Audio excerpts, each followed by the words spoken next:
আসসালামু আলাইকুম, সবাই কেমন আছেন? কল্পনাস ব্লগে সবাইকে স্বাগতম। আমি কল্পনা টাঙ্গাল থেকে বলছি। কাছে বা দূরে যে যেখান থেকে ভিডিওটি দেখতেছেন, আশা করি সবাই অনেক অনেক ভালো আছেন। আল্লাহর রহমতে আমিও ভালো আছি। এই তো এখানে গিয়েছিলাম সবজি বাজারে কিছু সবজি আনার জন্য। রোজার মধ্যে দেখা যাচ্ছে যে শাকসবজি তো অত বেশি লাগে না, কিন্তু একটু শাকসবজি মানে একটু শাক জাতীয় কিছু হলে ভালোই লাগে। দেখা যাচ্ছে যে শুধু মাছ মাংস প্রতিদিন খেতে খেতে তো আর ভালো লাগে না। তো গিয়েছিলাম একটু সবজি আনতে হালকা পাতলা। তো আজকে কোনো মাছ আনি নাই, কারণ রোজার শুরুর দিকে আমি যে মাছগুলো কিনে রাখছি এখন আমার ফ্রিজে সেগুলো রয়ে গেছে। কারণ রোজার মধ্যে কিন্তু মাছটা খাওয়া হয় না, মাংসটা শাক সবজি এগুলাই খাওয়া হয়। দেখা যাচ্ছে যে দিন শেষে একটু শাক ভাজি করলে বা ভর্তা টর্তা করলে এগুলো কিন্তু ভালো লাগে খেতে। সেজন্য একটু সবজি নিয়ে আসলাম। লেবুর যে পরিমাণ দাম, লেবু নিয়ে আসছি, শসা, টমেটো, ভেন্ডি ভেন্ডি ভর্তা ভাজি দুটাই ভালো লাগে। আর এখানে একটু শুকনা বাজার আছে কিছু। আর এখানে হচ্ছে রাঁধুনির কালা ভুনার মশলা, টমেটো সস, পুদিনা পাতা, এটাতে আসলে জুস খেতেও মানে পুদিনা পাতা দেখা যাচ্ছে যে মুড়ি মাখাতে খেতে ভালো লাগে। আর একটা ক্যাপসিকাম। তো আর এখানে হচ্ছে সাদা সরিষা, এই তো টুকটাক কিছু নিয়ে আসছি। আনারসটা আমাদের বাসায় জুস করে খাওয়া হয়। আনারসটা আমার মানে মেয়ে খুব পছন্দ করে আর কি। এই তো আনারস নিয়ে আসছি। আর হচ্ছে ক্যাপসিকামের যে দাম 250 টাকা কেজি, তো একটা ক্যাপসিকাম নিয়ে আসছি। আসলে আমাদের মধ্যবিত্তদের আসলে যে কোনো কিছু হিসাব করে কিনতে হয়, কিনতে তো মন চাই সবই আর প্রয়োজনও সবই, তারপরও হিসাব করে কিনতে হয় আর কি।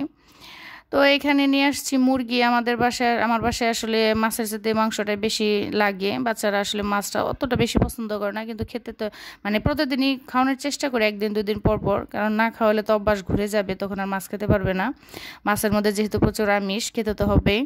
আর এখানে দুইটা মুরগি, একটা হচ্ছে সোনালি, এটা রোস্টের জন্য, আর একটা হচ্ছে ফার্মের মুরগি। বাচ্চারা আসলে মাংসটা বেশি পছন্দ করে, সেটা যে কোনো মাংসই হোক। আর সাথে আলু নিয়ে আসছি। আলুটার দামও এখন অতটা কমে নাই, তবে পেঁয়াজের দামটা তুলনামূলকভাবে কমে গেছে। আর আজকে করব একটু ঝাল ঝাল করে শুটকি ভুনা। মানে কেন জানি দেখা যাচ্ছে সারাদিন রোজা থেকে এই মাছ টাছ অতটা ভালো লাগে না, মনে হচ্ছে যে আজকে একটু শুটকি ভুনা করলে ভালো লাগবে। আজকে বাহিরে যে পরিমাণ রোদ উঠছে, এই রোদের মধ্যে গিয়েছিলাম বাজারে, একদম নাজেহাল অবস্থা রোজা থেকে, খুবই কষ্টকর কাজ। আমার কাছে সবচেয়ে মনে হয় বাজার করাটা বেশি কষ্টকর।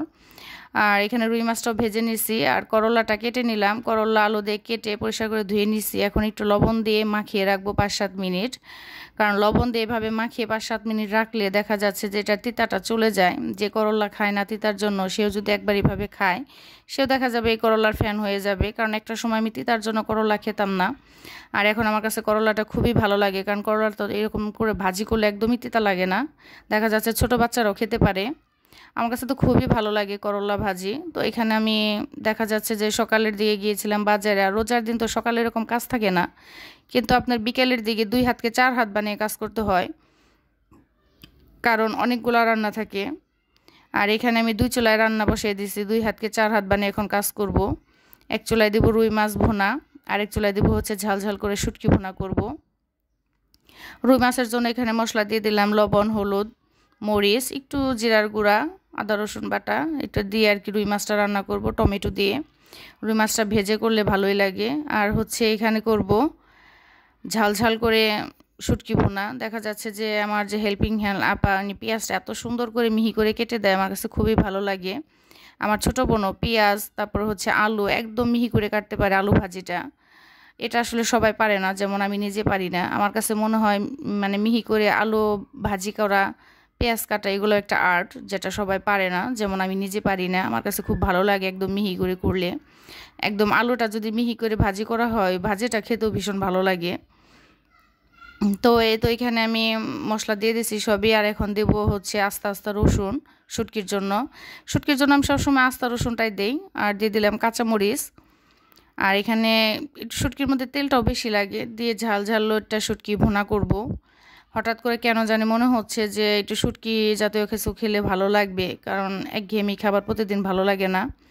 আর আমার কাছে তো ভর্তা, শাক, ভাজি এই টাইপের খাবারই বেশি ভালো লাগে।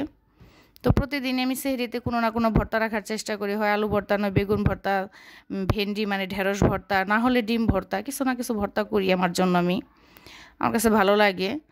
তো এখানে রুই মাছটা বসিয়ে দিছি, আর এখানে হলুদ দিছি আর মরিচের গুঁড়া, কারণ শুটকি তো তার জিরা আদা রসুন এগুলো দেওয়া যাবে না, শুধু রসুনটা দেব। এইখানে মরিচটা একটু বেশি দিয়েছি কারণ একটু ঝাল ঝাল স্পাইসি করব। লোট্টা শুটকিটা আসলে খুবই ভালো লাগে। আমার বাচ্চারা অন্য কোনো শুটকি খায় না, শুধু এই লোট্টা শুটকিটাই খায়, পছন্দ করে। তো এই লোট্টা শুটকিটা ভুনা করে আবার করলাটা ভাজি করব। তো শুরুর দিকে আজকে কিন্তু লাইক চাই নাই। যদি কারো ভালো লাগে আমার ভিডিওটি দেখে তাহলে প্লিজ ভিডিওর শুরুতে একটা লাইক দিয়ে ভিডিওটি দেখা শুরু করবেন। আর ভিডিওটি কেমন লাগে সেটা অবশ্যই কমেন্টের মাধ্যমে জানাবেন, কারণ লাইক চাইতে চাইতে একদম হাত মানে মুখটা ব্যথা হয়ে যায়। তারপরেও কিছু সংখ্যক আপু ভাইয়ারা লাইক দিতে ভুলেই যায়। আর কিছু সংখ্যক আপু ভাইয়েরা আছে এরা ভালোবেসে শুরুতে একটা লাইক দিয়ে ভিডিওটি দেখা শুরু করে।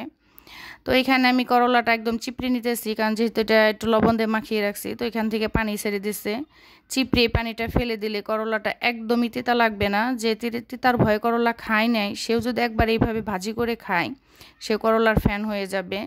আর করলা খাওয়া কিন্তু স্কিনের জন্য অনেক ভালো, যেহেতু বাইরে এখন প্রচুর গরম, প্রচুর রোদ। তো করলা, পাট শাক, সজনে ডাঁটা এই টাইপের খাবারগুলো খাওয়া স্বাস্থ্যের জন্য অনেক অনেক উপকার। তো করলাটা আমি চিপড়িয়ে নিছি। এখানে আমি বেশি করে পেঁয়াজ দেব, কাঁচা মরিচ আর হালকা করে হলুদ দেব, দিয়ে একটু সবুজ সবুজ রেখে করলাটা ভাজি করব। এরকম ভাজিটা আর কি আমারও খুব পছন্দ, আমার শাশুড়িরও খুব পছন্দ। তো এই ফাঁকে আমার রুই মাছটা হয়ে গেছে।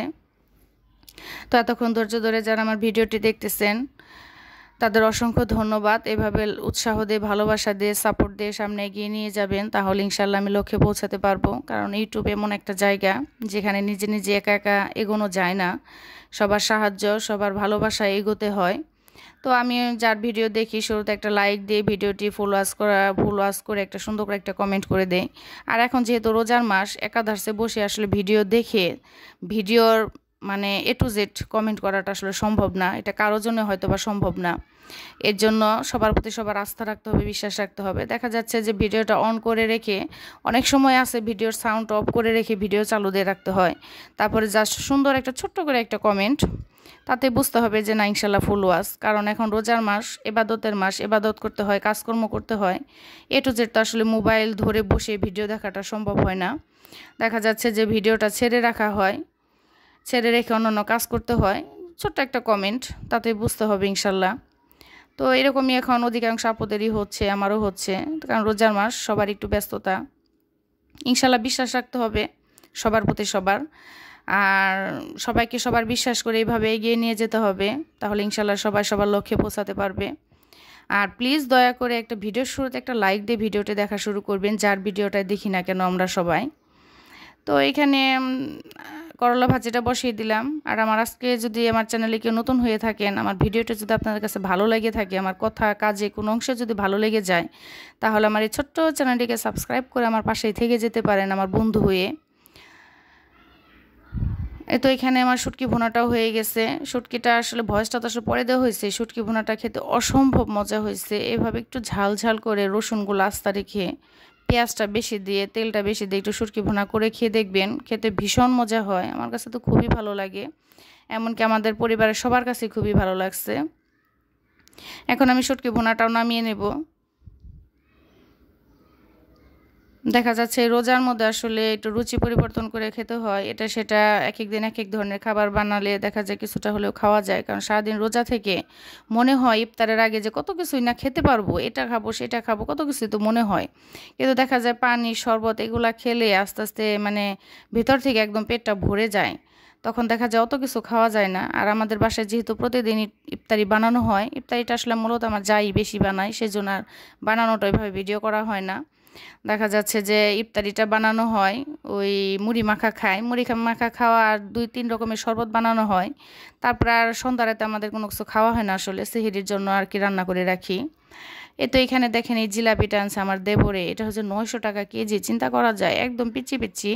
আর টাকা অনুপাতে আমার কাছে অতটা ভালো লাগেনি। তো এখানে জিলাপি নিয়ে আসছে, সবাই একটু একটু খাইলাম। এটা হচ্ছে ঘি ভাজা। হ্যাঁ, ঘিয়ের অরিজিনাল ফ্লেভারটা পাওয়া গেছে, বাট 900 টাকা কেজি, মানে 900 টাকা কেজি জিলাপা তো অতটা ভালো লাগেনি টাকা অনুপাতে, কিন্তু খাইলাম আর কি সবাই মিলে একটু একটু।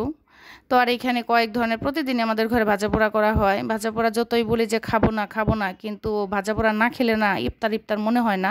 বিশেষ করে এই মুড়ি মাখাটা, আমার শাশুড়ির হাতে, দেবরের হাতের মুড়ি মাখা খুবই খুবই মজা। আমাদের এটা না খেলে মনেই হয় না যে আমরা মানে রোজা রেখে ইফতার করছি। আর এখানে 2 রকমের শরবত, একটা হচ্ছে ইসুপ গোল ট্যাং দিয়ে, আরেকটা এটা হচ্ছে বেলের শরবত করা হয়েছে আজকে, আনারসেরটা করা হয়নি। এক একদিন এক একটা, একদিন বেল, একদিন আনারস, একদিন তরমুজ, আর ট্যাংয়ের শরবতটা রেগুলারই থাকে এটা। তো এখানে মুড়ি মাখা করতেছে আমার শাশুড়ি মা। মুড়ি মাখাটা খেতে খুবই ভালো লাগে। আর রোজার দিনে রোজা রেখে মুড়ি মাখাটা না খেলে মনে হয় না যে রোজা ছিলাম বা রোজা ইফতার করতেছি, এরকমটা মনে হয় না। তো এই মুড়ি মাখা খাওয়ার পর আর রাত্রে আসলে ভাত টাত খাওয়া হয় না। তো আমরা সবাই মিলে এখন ইফতারি করব। সবাই ভালো থাকবেন, আমাদের জন্য দোয়া করবেন। এতক্ষণ ধৈর্য ধরে ভিডিওটি দেখার জন্য অসংখ্য অসংখ্য ধন্যবাদ। সবাই ভালো থাকবেন। খুদা হাফেজ।